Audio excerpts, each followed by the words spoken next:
Arya Stark, Arya Stark, she'll jump on you in the dark, spins a stick any size, kills Night Kings just like flies. Look out, here comes Arya Stark. If you're new to the channel, don't forget to hit subscribe so you can keep up with the madness that has been this week. First Endgame, and now Game of Thrones, Season 8, Episode 3, The Long Night. Or as most of us called it before the episode came out, the Battle of Winterfell, which in my personal opinion is a much better name for the episode because the long night that has been built up for the past 10,000 years only lasted 2 hours. Now, as you could tell from the title of this video, I'm not the happiest camper about what happens at the end. Doesn't mean that the episode wasn't enjoyable or an absolute achievement in creativity, filmmaking, and serialized television. It's just that when one is as emotionally invested into Game of Thrones, as I'm sure so many of us are, a subversion of expectations like Arya Spider-Manning up behind the Night King can be pretty irritating. Let's get into why. I'm here to tell you why Arya killing the Night King was stupid. I'll break it down like this. Number 1, the Night King dying is stupid. Number 2, Arya being the one to kill the Night King is stupid. Number 3, Arya being able to kill the Night King at all is stupid. And number 4, us being able to see it coming is stupid. This, of course, is just my opinion, so if you disagree with me, please tell me why in the comments. I'd love to hear it and be convinced over to the other side. Number 1, the Night King dying is so weak and stupid. There's no other way to say it. The Night King got snoked. You know how by the midpoint of The Last Jedi, Snoke had been established as the perfect Star Wars big baddie? Like the Emperor in the originals and the prequels, he would be very menacing with limited screen time, and his powers were established as mind-boggling. He could use the Force from millions of miles away, like when he did that on Hux. Cut to the throne room, he's in the middle of his evil guy speech. The hero of the story, Rey, is experiencing her whole all is lost moment. Kylo Ren is next to her, and whoosh, he gets cut in half by the lightsaber. It's a cool moment, I'll grant you that, but we were all left wondering, is this it? We got so much build-up, so much theorizing on backstories, connections to main characters, connections to previous villains, and the expectation of all kinds of payoff through 2 movies, and we end up with an abrupt ending to this character, Snoke, all in the name of subverted expectations. The Night King build-up was 10 times that of Snoke. Game of Thrones, the show, opens with the shot of a white of the others as they call them in the book. The books are called A Song of Ice and Fire, and the threat beyond the wall, the great war that's coming, the long night, that's what Jon keeps insisting people playing the Game of Thrones should actually be focused on. The long night lasts 2 hours, and nothing between the Night King and Bran is explored at all. His creation scene we were given at the Weirwood Tree through one of Bran's flashbacks was given to us for no reason, it seems.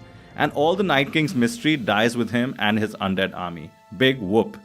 What was the Night King's deal anyway? Chill for 10,000 years just to attack Winterfell and fail miserably? Didn't his green side let him see this was going to happen like Bran's green side did? His green side let him not kill Jon beyond the wall in Season 7 because he knew Dany was coming to rescue him with the dragon so he could take the dragon. Turns out the Night King is just a hurdle in the real Game of Thrones, and even though he did a lot of damage, RIP the entire Dothraki horde, he wasn't even the end boss. He's like the little Bowser the game fakes you with, and all he does is give you a key so you can now go in and fight the big Bowser, which in this case is going to be Cersei. I know I'm not the only one disappointed here. I've read all the YouTube comments, I've seen people's theories go bust, and I have to say, after so much build up, yes, we get an 80-minute episode, and yes, the episode was spectacular, but come on, you can't do a disservice to the story and the biggest villain you've established throughout the story like this. Number 2, Arya being the one to kill the Night King is stupid. Let's get right to it. Arya kills the big bad wolf, the Night King, who she has not only never interacted with in the whole series, but this was the first time she sees him even in the episode itself. Hey, good thing she didn't go for a White Walker by mistake. They look kind of similar in the dark, right? And what does this mean for the Azor Ahai prophecy, by the way? We did a video on this you guys should check out, but it's still up for grabs. Is Arya Azor Ahai?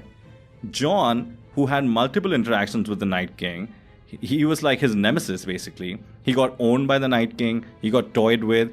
Even in this episode, he's so close to getting a face-off, yet so far. So in the end, what's his plan anyway? He stands up to face Ice Viserion because... why again? For the slow-mo drama moment as the music builds up? And you know what? I get all the foreshadowing that has led to Arya being the one. Not just the clear nudge that Melisandre repeating in this episode what she said to Arya in season 3, brown eyes, green eyes, blue eyes, but also that Arya is very well trained. She has a Valyrian steel cat's paw dagger on her, which for some reason she didn't show to Jon in episode 1, and now I understand why. It's for this reveal. I get all that.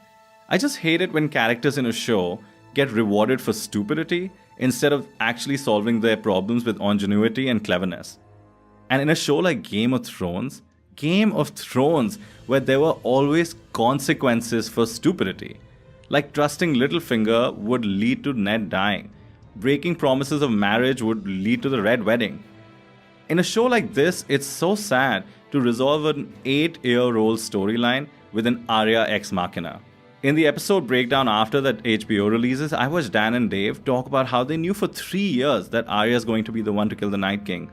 But it seemed like the reason to do this was because she could fight and that it would be a surprise. Okay, subverted expectations don't always exceed expectations. Just ask Rian Johnson. Number 3, Arya being able to kill the Night King at all is stupid. Again, I appreciate how well foreshadowed this is. Her reaction time when she stabs that white in the library with the knife in the throat, that's really cool. That's like a 0.1 millisecond ninja reaction. Her sneaking up on Jon in episode 1 of the season, great. Her sparring with Brienne in season 7 and using the same dagger drop move that she uses to kill the Night King, I get it. She is a ninja, right? But this goes beyond ninja. In this final moment, she's like a ninja if a ninja could also jump like Spider-Man, and he had Doctor Strange open up a big portal right behind the Night King wherever he needed to jump onto his enemies. And just like Thanos catches Spider-Man in Infinity War, the Night King is no less a ninja himself. He senses her coming and is quick enough to catch her by the throat and by the knife hand. Then she does the dagger drop to the right hand. And didn't Rey already do this in Snoke's throne room? I know I keep going back to The Last Jedi, which is not a good sign for this episode or this moment. The level up in Arya's abilities that we have been getting rival those of like Captain America in the MCU. You know how in First Avenger he starts off as just a really jacked dude who can run really fast? And then in future movies he starts falling from 30-story buildings without a scratch, and then he can take on Thanos for a few seconds one-on-one at the end in Wakanda, and eventually ends up doing that thing in Endgame that I don't want to spoil just in case, but he levels up. Well, Arya during her training, she's been blinded, she's been unblinded, she can do some parkour, she can beat the wave in the darkness. But here, she's like a master of all weapons and all water dancing, and is a white killing machine. I thought the faceless men's biggest strength was the faceless thing, like the fact that they could take faces. And you know what? That's what would have been actually really cool, is if she actually used that skill, the main skill she learned. Imagine if we saw her killing a White Walker. And, we see it as a big achievement if she does that, right? Within the battle. It would be a good fake out of the Melisandre Blue Eyes prophecy. And then, boom, she somehow peels the face off the White Walker. And when the Night King is standing surrounded by the White Walkers, peels off the White Walker face that she's wearing and then attacks the Night King. Now that would be clever. It would be surprising. It would be badass. But most importantly, it would be consistent. Nah, here she just jumps and dagger drops and stabs him. I guess it's a pretty exciting week for Arya at least. First, she seduces Gendry, and then she just, offhandedly saves the planet. How exciting. Also, this is a nitpick for sure, but if you listen carefully to the episode, which, let's face it guys, we're all going to rewatch it, right? So, on the second rewatch, I realized that to increase the dramatic effect, right before Arya reaches the Night King in her jump, in her Spider-Man jump, she's apparently screaming. Right before. Weird choice then, Ninja Girl. Maybe save it for after you're done stabbing him, after you're done sneaking up on him. Plus, the Night King is fast enough to catch her midair, right? So good thing he made the choice to hold her by the throat and hand. What if he just roundhouse kicked her like Bruce Lee or one of my favorite Tekken 3 characters, Horang? It's just so convenient, guys. It's like, when the Giant chooses to hold Lyanna Mormont in the episode, he holds her up like King Kong holds Naomi Watts and just admires her for a little bit. I mean, he's cracking her ribs, but in the meanwhile, he's just holding her closer and closer so she can just stab him in the eye with dragon glass and get a heroic ending. They'd already done that once in the episode, why repeat it? Okay, finally, number 4, us being able to see it coming is stupid. This is where I'm really curious if you guys agree with me, so please let me know. Towards the end of the episode, Bran and the Night King are having like this romantic face-off. I think they were like telepathically communicating or something. Jon is being blocked by the dragon, Skyrim style. And he gets so frustrated, he decides to commit suicide by Ice Dragon. Like he just stands up and is just ready to get burned. Jorah is almost dead, which would leave Dany out in the open, implying that she's gonna die soon. Jaime, Brienne and Podrick are about to lose. Sam is just weeping. So this is it, right? This is the all is lost moment. Everything is slow motion, the music is really intense, and it's great, by the way, the music is great, but it's all just creating that dramatic tension that we know, we've experienced this before, right? So my problem is that most of us watch enough TV, enough films, enough content in general to know that the all is lost moment usually means that all is not lost.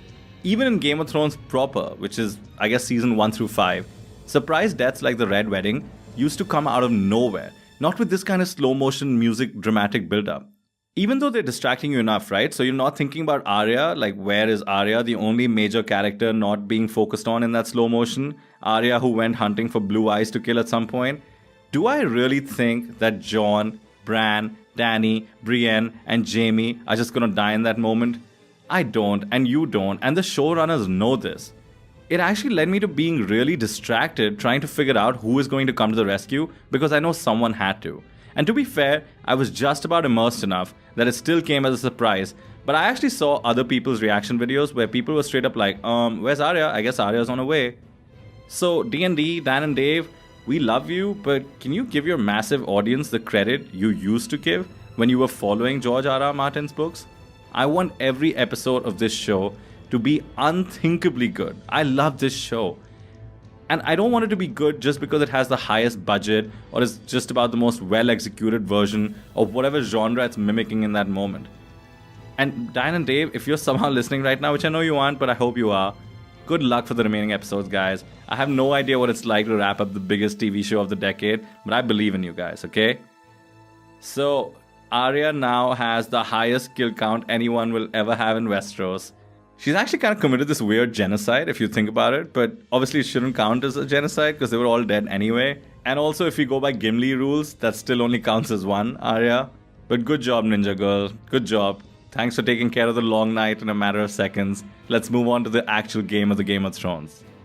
Anyway guys, that about wraps up my rant. I'm still fresh from this amazing episode, so there's a lot to absorb. Part of being a passionate fan is passionately disliking things in the show, right? And I'm very open to my mind being changed, so please let me know in the comments what you think. And you know what? At least one good thing will come out of this is all the no one killing the Night King memes. So look forward to that, I guess. And until next time, bye-bye.